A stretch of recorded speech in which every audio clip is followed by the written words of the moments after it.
Good morning students. आज का हमारा टॉपिक है dielectric strength.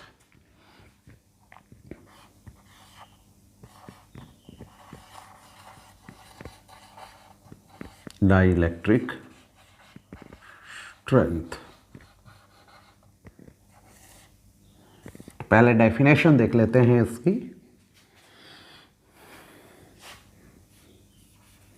The maximum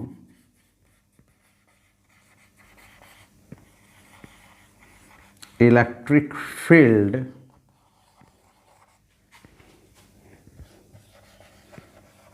that a dielectric medium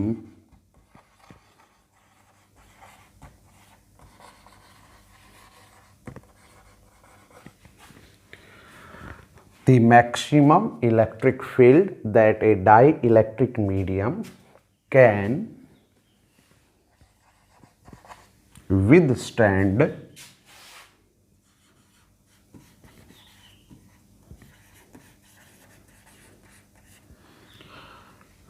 without breaking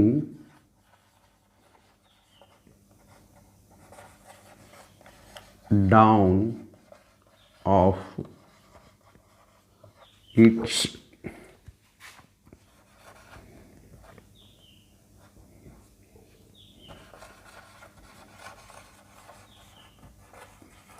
insulating property is called its dielectric strength.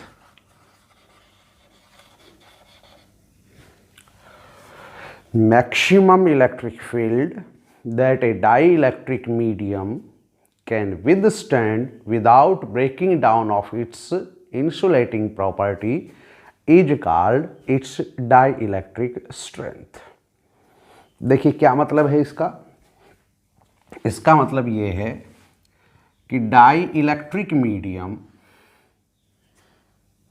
अपनी insulating property को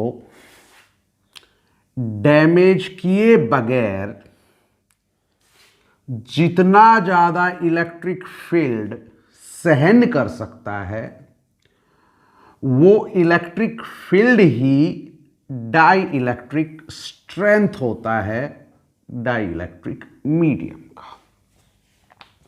मैं एक बार रिपीट कर दूं, थोड़ा ध्यान से सुनना। डाई इलेक्ट्रिक मीडियम अपनी इंसुलेटिंग प्रॉपर्टी को डैमेज किए बगैर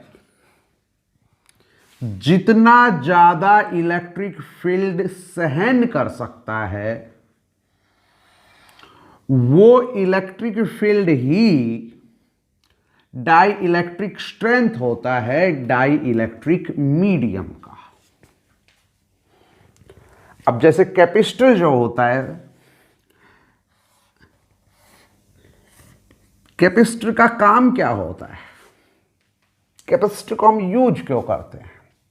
कैपेसिटर का काम होता है कि स्मॉल स्पेस में लार्ज अमाउंट ऑफ चार्ज या large amount of energy store करे। क्यों यूज करते हैं कैपेसिटर को? To store large amount of charge in small space। थोड़ी ही जगह में ज्यादा से ज्यादा चार्ज स्टोर करने के लिए कैपेसिटर को यूज किया जाता है। अब कैपेसिटर जो है उसके अंदर स्मॉल पोटेंशियल के ऊपर भी, कैपेसिटर के अंदर स्मॉल पोटेंशियल के ऊपर भी आप large amount of charge store कर सकते हो अगर कैपेसिटर का कैपेसिटेंस ज्यादा हो। अब देखिए पोटेंशियल का फार्मूला होता है V = Q/C। ओके।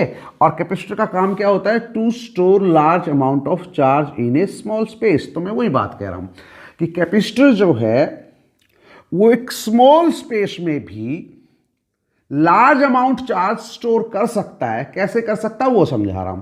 तो देखिए, कैपेसिटर जो है वो स्मॉल पोटेंशियल के ऊपर भी लार्ज चार्ज स्टोर कर सकता है अगर कैपेसिटर का कैपेसिटेंस भी ज्यादा है। मान लीजिए कैपेसिटर का पोटेंशियल जो है वो ज्यादा है, कम नहीं है, ज्यादा है। तो अगर पोटेंशियल ज्यादा होगा, ओके, पोटेंशियल ज्यादा होगा तो फिर इलेक्ट्रिक फील्ड भी ज्यादा होगा।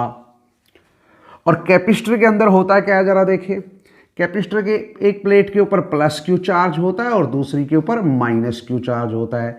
यानी ये दो पैरेलल प्लेट होती है जिनके ऊपर surface charge density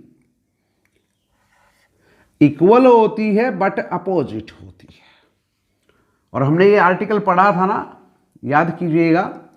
parallel plates हैं, इक्वल चार्ज होते हैं, अपोजिट चार्ज होते हैं, तो मतलब इक्वल सरफेस चार्ज डेंसिटी होती है बट अपोजिट होती है। इसलिए इन पैरेलल प्लेट्स के इधर भी इलेक्ट्रिक फील्ड जीरो होगा और इधर भी इलेक्ट्रिक फील्ड जीरो होगा। जो मर्जी चार्ज हो प्लेट्स के ऊपर, क्लियर, कितना भी ज्यादा हो कितना भी कम हो, इधर इलेक्ट्रिक फील्ड जीरो होगा, इधर इलेक्ट्रिक फील्ड जीरो होगा। हाँ, in between the plates electric field होता है and it's depend upon surface charge density, means it's depend upon charge.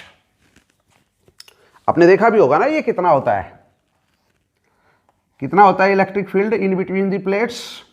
Sigma upon epsilon not. और सिग्मा कितना होता है? क्यू अपॉन ए। तो क्यू अपॉन एप्सिलॉन नॉट है। यानी जो इलेक्ट्रिक फील्ड होगा वो चार्ज पे निर्भर करेगा। लेकिन इलेक्ट्रिक फील्ड होगा कहां, वो भी तो बहुत बड़ी बात है ना। कहां होगा? केवल इन बिटवीन दी प्लेट्स। तो जो मैं कह रहा हूं वो समझे एक बार। मैं ये कह रहा हूं कि कैपेसिटर का जो काम होता है ना, उसका काम होता है to store large amount of charge in small space. तो कैपेसिटर में हम स्मॉल स्पेस में भी लार्ज चार्ज स्टोर कर सकते हैं। कैसे कर सकते हैं जरा समझे। देखिए, कैपेसिटर में हम स्मॉल पोटेंशियल, अगर कैपेसिटर का पोटेंशियल स्मॉल है तो भी लार्ज चार्ज स्टोर कर लेंगे अगर उसका कैपेसिटेंस ज्यादा है। तो कंडीशन है ये, लार्ज चार्ज स्टोर हो जाएगा लेकिन कैपेसिटेंस ज्यादा होना चाहिए। तो फिर ऐसा स्मॉल पोटेंशियल पे भी हो जाता। लेकिन अगर आपका पोटेंशियल ज्यादा है तो इलेक्ट्रिक फील्ड ज्यादा होगा। इलेक्ट्रिक फील्ड ज्यादा है तो कहां इलेक्ट्रिक फील्ड ज्यादा होगा? इधर तो इलेक्ट्रिक फील्ड जीरो होगा, इधर तो इलेक्ट्रिक फील्ड जीरो होगा। इन बिटवीन दी प्लेट्स जो है इलेक्ट्रिक फील्ड ज्यादा होगा। और इन बिटवीन दी प्लेट्स क्या है बेटा? Die electric medium. कैपेसिटर के इन बिटवीन दी प्लेट क्या होता है? Dielectric medium. और डाई इलेक्ट्रिक मीडियम तो एयर भी हो सकता है। एयर भी क्या है? Dielectric medium. तो अब समझने की कोशिश करें कि पोटेंशियल अगर ज्यादा होगा कैपेसिटर का तो इलेक्ट्रिक फील्ड ज्यादा होगा, और इलेक्ट्रिक फील्ड ज्यादा होगा तो उसके चारों तरफ की जो एयर है वो क्या हो जाएगी? आयोनाइज्ड। एयर क्या हो जाएगी? आयोनाइज्ड। और एयर आयोनाइज्ड हो जाएगी तो उससे क्या होगा कि प्लेट्स के ऊपर जो चार्ज थे वो एक्सेलरेट करेंगे। पॉजिटिव चार्ज इस पे था तो वो इधर एक्सेलरेट करेगा, नेगेटिव चार्ज इस पे था वो इधर एक्सेलरेट करेगा, और वो अपोजिट प्लेट पे जाके न्यूट्रलाइज हो जाएगा। जैसे पॉजिटिव चार्ज इधर से एक्सेलरेट करेगा, इधर जाके न्यूट्रलाइज हो गया। नेगेटिव चार्ज इधर से एक्सेलरेट करेगा, इधर जाके न्यूट्रलाइज हो गया। यानी लीकेज ऑफ चार्ज स्टार्ट हो गया है। इन शॉर्ट हम ये कह सकते हैं कि पोटेंशियल ज्यादा होगा तो इलेक्ट्रिक फील्ड ज्यादा होगा, और इलेक्ट्रिक फील्ड ज्यादा होगा तो डाई इलेक्ट्रिक मीडियम की इंसुलेटिंग पावर जो है, यहां पे जो डाई इलेक्ट्रिक मीडियम है ना उसकी बात हो रही है। पोटेंशियल ज्यादा होगा तो इलेक्ट्रिक फील्ड ज्यादा होगा, और इलेक्ट्रिक फील्ड ज्यादा होगा तो डाई इलेक्ट्रिक मीडियम की इंसुलेटिंग पावर रिड्यूस हो जाती है, जिसकी वजह से लीकेज ऑफ चार्ज स्टार्ट हो जाता है। तो फिर क्या करें? कैपेसिटर के अंदर आप लार्ज चार्ज स्टोर कर लीजिए, बशर्ते उसका कैपेसिटेंस ज़्यादा होना चाहिए। कैपेसिटेंस ज़्यादा होगा तो लार्ज चार्ज भी स्टोर कर लेंगे एट ए स्मॉल पोटेंशियल। और फिर वही बात, पोटेंशियल स्मॉल होगा तो इलेक्ट्रिक फील्ड भी स्मॉल होगा, यानी ये ब्रेक डाउन लिमिट जो है उससे कम ही रहेगा आपका इलेक्ट्रिक फील्ड। तो ब्रेक डाउन लिमिट जो है उससे कम इलेक्ट्रिक फील्ड रखने के लिए क्या करना पड़ेगा? देखो, ये ब्रेक डाउन लिमिट से इलेक्ट्रिक फील्ड कम रखना है, इलेक्ट्रिक फील्ड कम रखना है मतलब पोटेंशियल कम रखना है। और पोटेंशियल कब कम रख पाएंगे आप large amount of charge store करिए भले ही, लेकिन उसका कैपेसिटेंस क्या होना चाहिए? ज्यादा होना चाहिए। किसी भी डाइलेक्ट्रिक मीडियम, कोई भी डाइलेक्ट्रिक मीडियम की डाइलेक्ट्रिक स्ट्रेंथ का केवल 10% ही इलेक्ट्रिक फील्ड अप्लाई किया जाता है सेफ्टी रीजन से। For safety reason dielectric medium की डाइलेक्ट्रिक स्ट्रेंथ का केवल 10% ही इलेक्ट्रिक फील्ड उसके ऊपर अप्लाई किया जाता है।